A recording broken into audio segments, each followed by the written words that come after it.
Son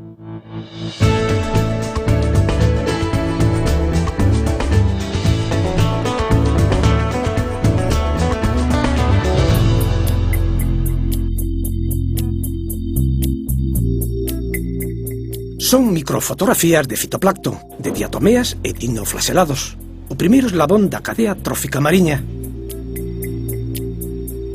A imaxe amosa unha diatomea, especie relativamente frecuente no fitoplancton galego que forma colonias enroscadas en espiral ou que se organiza en cadea. Hai deseños fantásticos. Estas son as causantes das mareas vermellas. Da abundancia destes organismos microscópicos depende a riqueza biolóxica das nosas rías. Ademais, o plancton é un bioindicador perfecto da saúde dos ecosistemas mariños. Coñecer a distribución destas microalgas, a súa evolución ao longo do tempo, pode resultar moi útil á hora de estudar a resposta dos océanos ás variacións producidas pola atmósfera ou pola contaminación. O Centro Oceanográfico da Coruña realiza mostraxes de plancton todos os meses dende hai case 20 anos. Dispón de 2 estacións de mostraxe frente ás costas da Coruña. Para obter mostras de plancton oceánico úsanse distintos tipos de redes.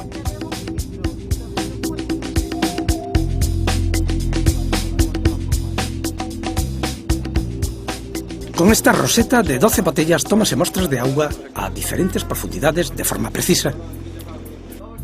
A auga mariña contida nas botellas analízase despois no laboratorio do Centro Oceanográfico. O proxecto Radiales, financiado polo Instituto Español de Oceanografía, ven realizando dende 1991 un estudo de seguimento temporal da cantidade de fitoplancton presente nas costas galegas. Las investigaciones que estamos llevando a cabo se marcan dentro del proyecto Radiales.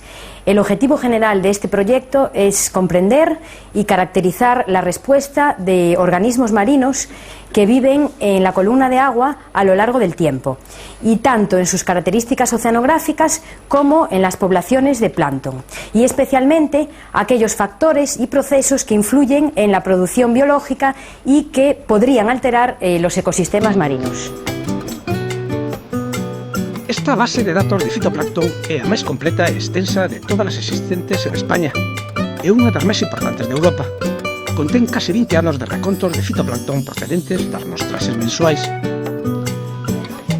Estas series temporais achegan datos de gran valor para a mellor comprensión dos cambios climáticos globais. Científicos da Universidade de Vigo e do Centro Oceanográfico da Coruña estudaron a relación entre a abundancia e o tamaño do fitoplancton.